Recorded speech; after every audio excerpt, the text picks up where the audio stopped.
Let's talk about Return to Seoul. This film, I believe, played first at Cannes, had a stop at TIFF. I caught it in New York. Art caught it at Chicago, but we can both talk about it now. It's about a Korean woman adopted by French parents as a child who returns to her ancestral home and finds life taking her in unexpected directions. Art, what did you think about Return to Seoul? Another one I was worried I was gonna miss, and damn, am I glad I caught it because I think it ended up making my Yeah. top five. There are so many intricacies to this movie that I think make it fascinating and worth a rewatch. Because you have a woman who doesn't really understand the cultures in Korea that she's returning to because she wants to find her adopted parents, but it's the argument of how far into it are you willing to reach somebody else and understand their language to truly make a connection, or how stubborn a person can be. And there's a lot of moments within this movie where you'll just see those nuances about how people interact with each other and those customs that are not just French, Korean, but also English.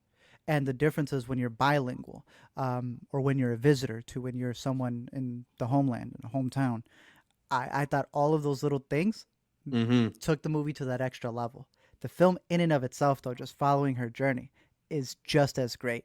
You're seeing this woman who, uh, you know, she was torn away because of war. So her returning and trying to make up for years of not being there, uh, and realizing little by little the type of person that she is, adds a lot because we immediately ran it back to Mm-hmm. note some things at the beginning and to see uh, how she was talking to certain individuals and how that played up to the ending.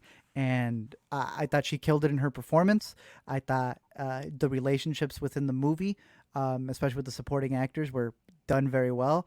And this is a movie that I hope gets a pretty big release. I think it's Sony Pictures. I think I could be mistaken, um, but it's definitely worth it because it is not just in Korean, it's in French, and it's also in English. And I think the nuances of knowing each language and how they're played in the film is also very intentional. Mm-hmm. This is a I like film it.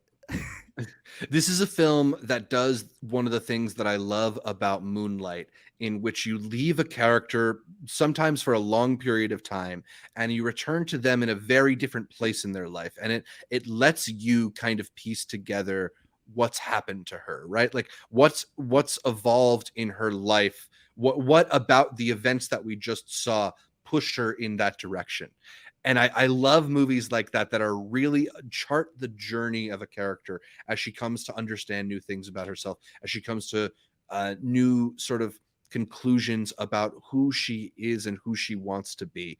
And like you said, that intersection of cultures, the way in which she will say something to someone in French who will then translate it into Korean, but not translate it word for word because they Bro, don't want to hurt somebody or don't know how to properly say it. And like all those little nuances of character just reveal so much. yeah, and that's been a big thing, especially with a lot of these movies where the directors are international directors. Yeah. You'll get someone trying to translate and they're like not properly translating.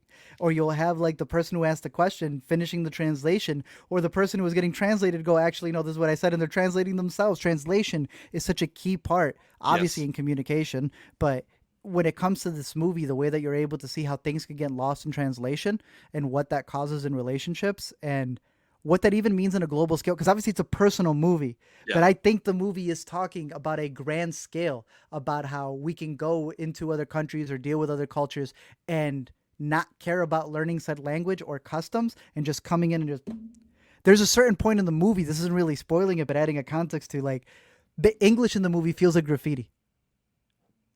That's how I'm just gonna leave it at that. Maybe that'll intrigue you. I feel like the movie uses English and a lot of American things as just graffiti in Yeah. places where it's not really welcomed, but you realize it's something that just needs to be there. Yeah, it's a fascinating movie for sure, and I don't know, each new twist kind of adds a little bit to like the complex story of these people. I did think it was a little bit withholding in details, and that might be frustrating for some audiences. On the Like first watch, it yes. that was something that frustrated me when I like got to the credits, but like you sit with that movie and you think about all the things they're throwing at you, and I'm jealous that you got that link so that you could run it right back. uh there's a lot going on here. It's a really cool film.